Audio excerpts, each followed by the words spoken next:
Bom, galera, vamos lá então. Vamos falar agora sobre as distribuições discretas. No primeiro momento, a gente vai abordar a distribuição geométrica e, posteriormente, a distribuição hipergeométrica. Bom, então vamos lá, começando pela distribuição geométrica. Qual a utilização dessa distribuição? Bom, utilizando uma linguagem mais simples, nós podemos dizer que ela é utilizada para contar a quantidade de falhas ocorridas até um primeiro sucesso.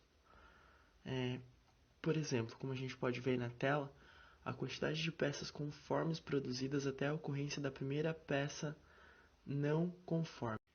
Aí vocês podem se perguntar, mas o sucesso seria a peça não conforme?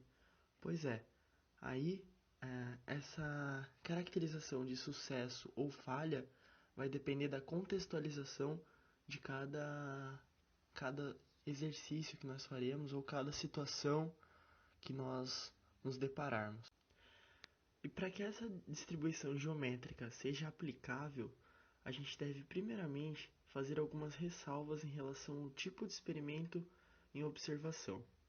Vamos lá. O experimento observado deve ser repetido sob as mesmas condições em todas as replicações. Essas replicações têm que ser feitas um número infinito de vezes até que haja o primeiro sucesso. Cada uma das repetições é independente das demais.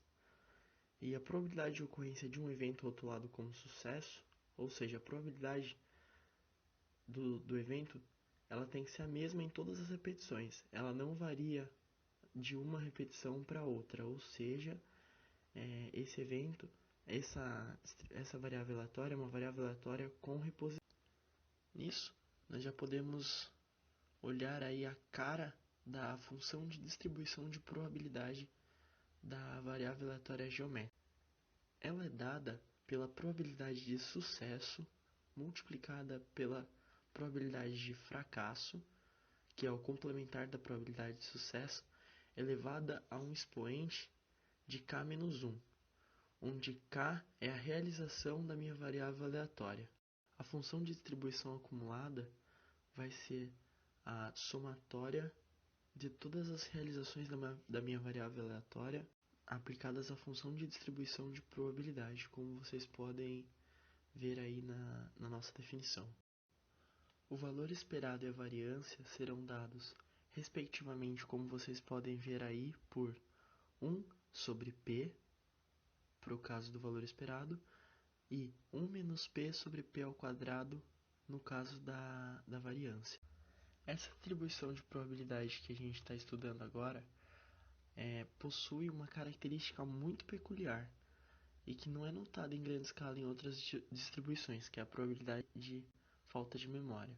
Nas distribuições discretas, ela é a única a apresentar esse tipo de característica. Bom, vamos lá. A propriedade de falta de memória, ou forever young, como vocês podem encontrar em algumas referências, implica que, por se tratarem de eventos independentes, a contagem do número de tentativas pode ser recomeçada em qualquer uma das replicações experimentais. Vamos lá agora para um exemplo para a gente ver se consegue deixar isso aí um pouco mais nítido. Vou ler junto com vocês esse exercício. Uma empresa recebe um lote de N peças que deve ser inspecionado. A probabilidade de cada componente desse lote ser aprovado é de 5%. Considere que a aprovação ou não aprovação de cada peça independe das demais. Para a gente resolver esse exercício, a primeira coisa é a gente observar que ele satisfaz todas as especificações da distribuição geométrica, todas as condições iniciais do experimento. E agora a gente parte para a coleta de dados e resolução do exercício. A primeira pergunta aí nesse nosso exercício é: qual a probabilidade de que a oitava peça inspecionada seja a primeira a ser reprovada no controle de qualidade?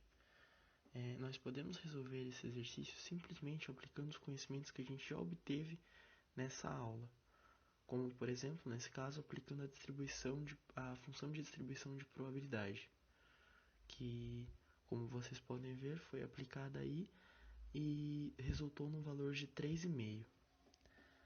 A nossa segunda questão, que engloba essa característica que a distribuição geométrica tem, que é a falta de memória, é a seguinte: qual é a probabilidade de que após a inspeção de 50 peças, a primeira ocorrência de uma nova peça defeituosa seja na 58ª repetição?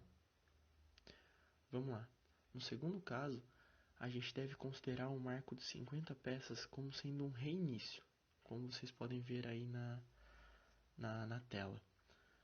Dessa maneira, estamos interessados na probabilidade de que uma falha seja precedida novamente por 7 sucessos. E aí a gente voltaria para o mesmo caso do primeiro exercício. Disso, o que a gente pode inferir? Que as primeiras 50 repetições não influenciaram em nada na nossa distribuição, na nossa probabilidade. Essa propriedade de falta de memória também se faz presente de uma maneira muito incisiva na distribuição exponencial de probabilidade, e que certamente será abordada novamente nessa plataforma de ensino. Vamos agora então passar para uma outra distribuição discreta de probabilidade, a distribuição hipergeométrica. Enquanto a geométrica está interessada na quantidade de falhas até a ocorrência do primeiro sucesso, a hipergeométrica se interessa na contagem de quantos sucessos existem dentro de uma dada amostra. Aí, como vocês podem ver, tem a definição formal dessa distribuição de probabilidade, mas que ficará mais nítida logo à frente com aplicações e situações práticas. A função de distribuição de probabilidade é dada, aí como vocês podem ver, pela razão entre a multiplicação de duas combinações divididas por uma terceira combinação. O x aí, que é a realização da nossa variável aleatória, vai ter como limitante inferior o máximo entre 0 e nzinho mais k menos nzão, e limitante superior o mínimo entre nzinho e k. Para que a gente consiga compreender o que isso quer dizer, vamos direto para um primeiro exercício. Suponha que 7 moedas comemorativas foram colocadas por engano em um cofrinho, no qual já havia algumas moedas comuns, ficando contendo um total de 12 moedas, ou seja, nesse cofrinho já haviam 5 moedas comuns. Suponha que, devido à dificuldade de retirar as moedas do cofrinho sem quebrá-lo, vamos pescar ao acaso um total de 6 moedas.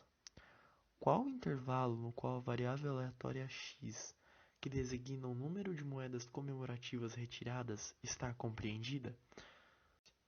Bom, ele nos dá a população total, que são 12 moedas, as 5 já presentes no cofrinho e as outras colocadas, n igual a 6, que são as moedas retiradas ou pescadas ao acaso do cofrinho, e k, que são as 7 moedas comemorativas inseridas no cofrinho acidentalmente. Vamos lá. No nosso caso, como foram colocadas 7 moedas classificadas como sucesso em um cofrinho, juntamente com outras 5 moedas comuns que já estavam lá dentro dele, o máximo possível de moedas comemorativas a serem retiradas seriam 7.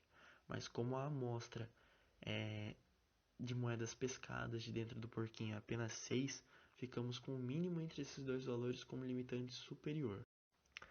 Já para o limitante inferior, se nzinho mais k for maior do que nzão, no mínimo nzinho mais k menos nzão sucessos têm de ocorrer.